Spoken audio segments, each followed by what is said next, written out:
Dia 137, 1 Samuel, capítulo 20 ao capítulo 21, versículo 15.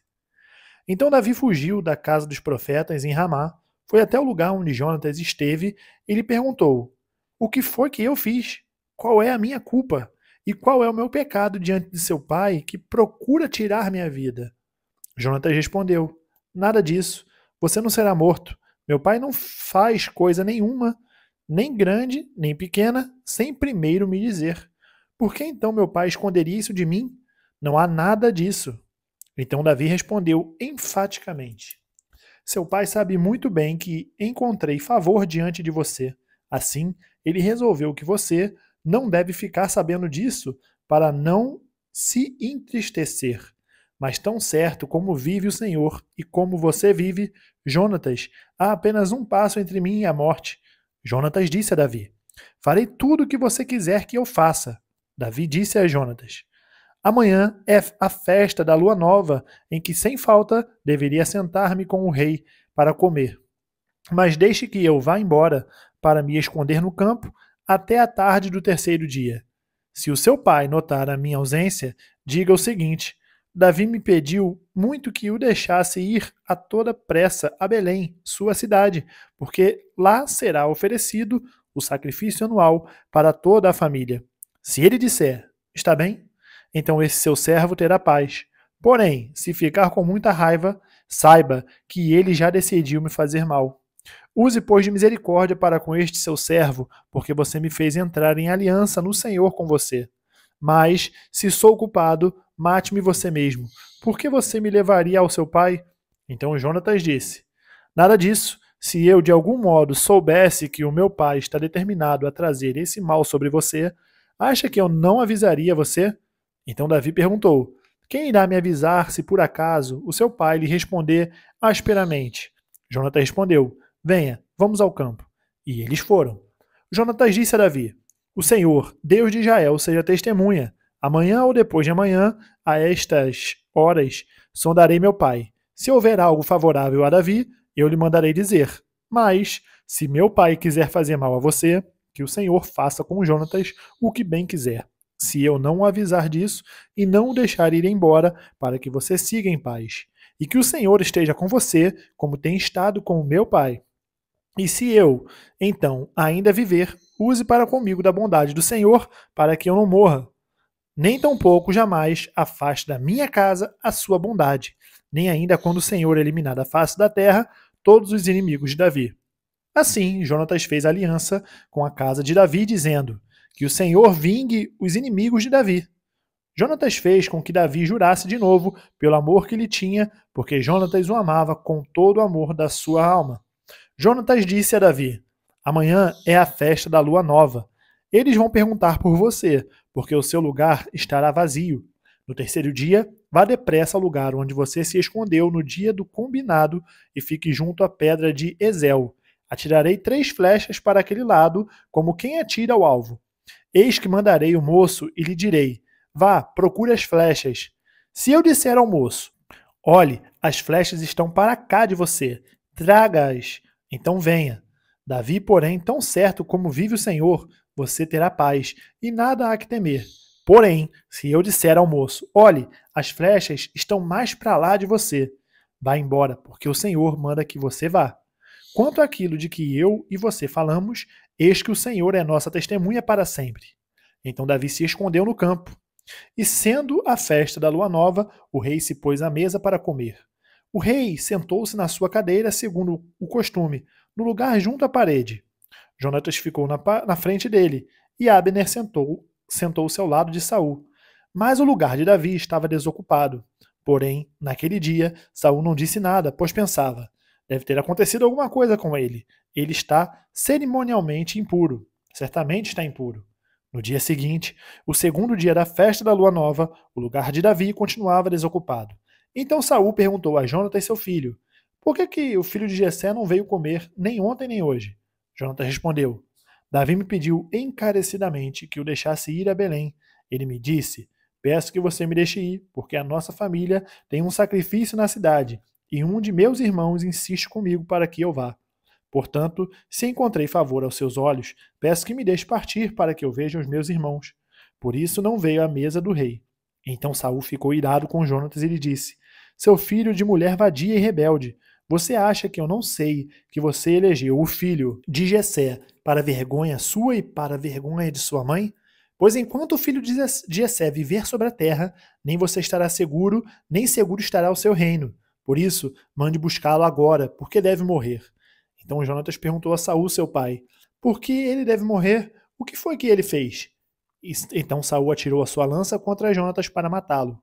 Com isso, Jonatas entendeu que de fato seu pai já havia decidido matar Davi. Por isso, Jonatas, com muita raiva, se levantou da mesa e, neste segundo dia da festa da lua nova, não comeu pão, pois ficou muito sentido por causa de Davi, a quem seu pai havia insultado. Na manhã seguinte, Jonatas saiu ao campo no tempo combinado com Davi e levou consigo um rapazinho. Então disse ao seu rapaz: Corra e busque as flechas que eu atirar. O rapaz correu e ele atirou uma flecha que fez passar além do rapaz. Quando o rapaz chegou ao lugar da flecha que Jonatas havia tirado, Jonatas gritou atrás dele: A flecha não está mais para lá de você? Jonatas gritou mais uma vez: Vamos depressa, não fique aí parado. O rapaz de Jonatas apanhou as flechas e voltou ao seu senhor. O rapaz não entendeu coisa alguma, pois só Jonatas e Davi sabiam deste combinado. Então Jonatas deu as suas armas ao rapaz que o acompanhava e lhe disse: Vá, leve-as para a cidade. Quando o rapaz foi embora, Davi se levantou do lado do monte de pedras e se prostrou com o rosto em terra 3 vezes, e beijaram um ao outro e choraram juntos. Davi, porém, muito mais.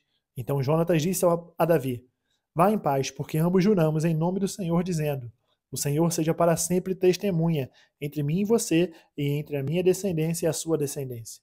Então Davi se levantou e foi embora. E Jonatas voltou para a cidade. Então Davi foi até Nobe, ao sacerdote Aimeleque. Aimeleque, tremendo, saiu ao encontro de Davi e perguntou: Por que você está sozinho e ninguém veio com você? Davi respondeu ao sacerdote Aimeleque: O rei me deu uma ordem e me disse que ninguém deveria saber porque ele me enviou e qual é a tarefa que me incumbiu. Quanto aos meus soldados, combinei que me encontrassem em tal lugar. Agora, o que você tem em mão? Dê-me 5 pães, ou o que puderem encontrar. O sacerdote respondeu a Davi, dizendo: Não tenho pão comum à mão. Há, porém, pão sagrado, se ao menos os seus soldados se abstiveram das mulheres. Davi respondeu ao sacerdote: Sim, como sempre, quando saio à campanha, foram-nos vedadas as mulheres, e os corpos dos soldados não estão imundos. Se isso acontece em viagem comum, quanto mais serão puros hoje. Então o sacerdote deu a Davi o pão sagrado, porque não havia ali outro, a não ser os pães da propiciação, que tinham sido tirados de diante do Senhor, quando foram trocados no devido dia por pão quente. Acontece que estava ali naquele dia um dos servos de Saul, detido diante do Senhor, cujo nome era Doeg, edomita, o chefe dos pastores de Saul. Davi disse a Aimeleque: Você tem aqui à mão uma lança ou uma espada? Eu não trouxe comigo nem a minha espada nem as minhas armas, porque a ordem do rei era urgente. O sacerdote respondeu: A espada de Golias, o filisteu, a quem você matou no vale de Elá, está aqui, enrolada num pano atrás da estola sacerdotal. Se quiser levá-la, leve-a, porque não há outra aqui a não ser essa. Davi disse: Não há outra semelhante. Dê-me essa espada. Naquele dia, Davi se levantou e fugiu de Saul. Ele foi procurar a Aquis, rei de Gate, porém os servos de Aquis lhe disseram: Este não é Davi, o rei da terra? Não é a respeito dele que se cantava nas danças dizendo: Saul matou os seus milhares, porém Davi os seus 10 milhares? Davi guardou essas palavras no coração e teve muito medo de Aquis, rei de Gate. Por isso mudou seu comportamento diante deles, fingindo-se de louco nas mãos deles. Fazia riscos nos batentes dos portões e deixava escorrer saliva pela barba. Então Aquis disse aos seus servos: Vocês estão vendo que este homem está louco? Por que o trouxeram para cá? Será que estou com falta de doidos para que vocês me trouxessem este para fazer doidices diante de mim? Devo deixar que este entre a minha casa? João, capítulo 9, do versículo 1 ao 41. Enquanto Jesus caminhava, viu o homem cego de nascença. E os seus discípulos perguntaram: Mestre, Quem pecou para que este homem nascesse cego? Ele ou os pais dele?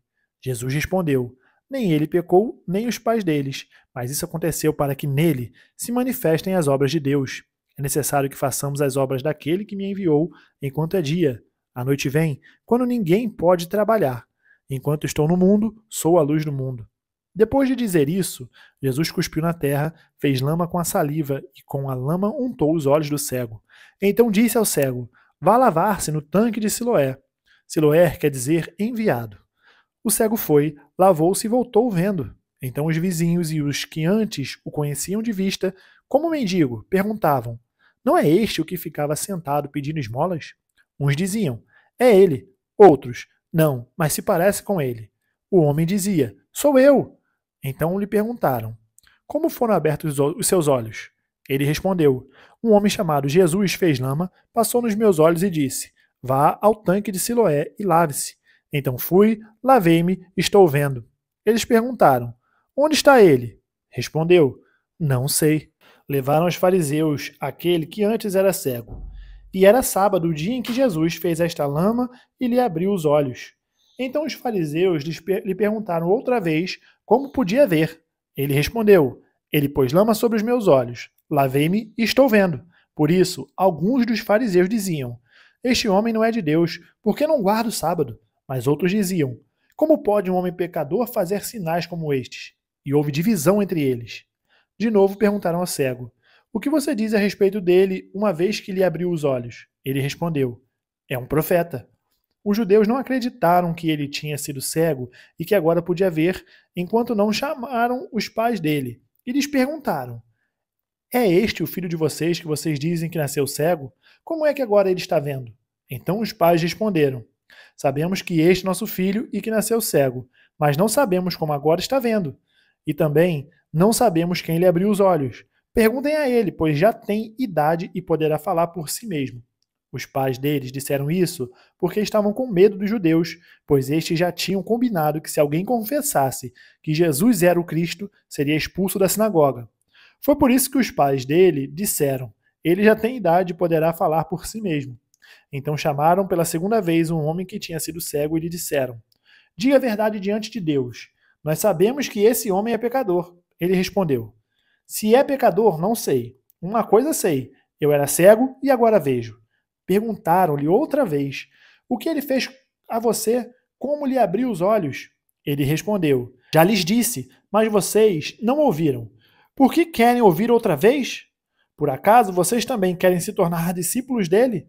Então insultaram e lhe disseram: Discípulo dele é você, nós somos discípulos de Moisés. Sabemos que Deus falou a Moisés, mas este nem sabemos de onde é. O homem respondeu: É estranho que vocês não saibam de onde ele é, mas ele abriu os olhos. Ele me abriu os olhos. Sabemos que Deus não atende a pecadores. Pelo contrário, se alguém teme a Deus e pratica a sua vontade, a este atende. Desde que o mundo existe, jamais se ouviu que alguém tenha aberto os olhos a um cego de nascença. Se este homem não fosse de Deus, não poderia ter feito nada. Mas eles disseram: Você nasceu cheio de pecado e quer nos ensinar? E o expulsaram. Jesus ouviu que eles tinham expulsado o homem. Ao encontrá-lo, perguntou: Você crê no Filho do Homem? Ele respondeu: Quem é, Senhor, para que eu creia nele? E Jesus lhe disse: Você já o tem visto, e é aquele que está falando com você. Então ele afirmou: Eu creio, Senhor, e o adorou. Jesus continuou: Eu vim a este mundo para juízo, a fim de que os que não veem, vejam, e os que veem se tornem cegos. Alguns dos fariseus que estavam perto dele perguntaram-lhe: Por acaso também nós somos cegos? Jesus respondeu: Se vocês fossem cegos, não teriam pecado algum, mas porque agora dizem: Nós vemos, o pecado de vocês permanece. Salmos 113, do versículo 1 ao 114, versículo 8. Aleluia! Louvem, ó servos do Senhor, louvem o nome do Senhor. Bendito seja o nome do Senhor, agora e para sempre.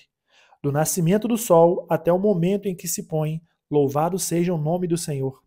Excelso é o Senhor acima de todas as nações, e a sua glória está acima dos céus.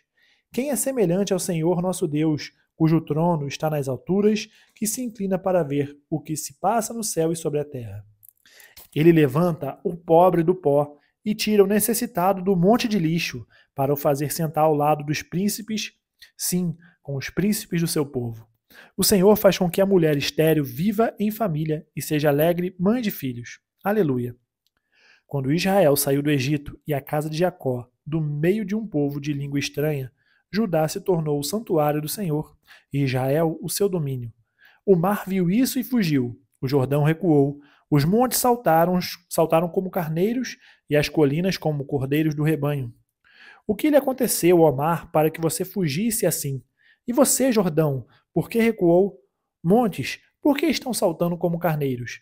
E você, colinas, como cordeiros do rebanho? Trema, ó terra, na presença do Senhor, na presença do Deus de Jacó. Ele transformou a rocha em lençol de água e o rochedo em manancial. Provérbios capítulo 15, do versículo 15 ao 17. Para quem está aflito, todos os dias são maus, mas a vida de quem tem o coração alegre é uma festa contínua. Melhor é o pouco, havendo o temor do Senhor, do que um grande tesouro onde há inquietação. Melhor é um prato de legumes onde há amor do que um boi inteiro acompanhado de ódio. Terminamos o dia 137, nós nos vemos amanhã no dia 138. Até mais.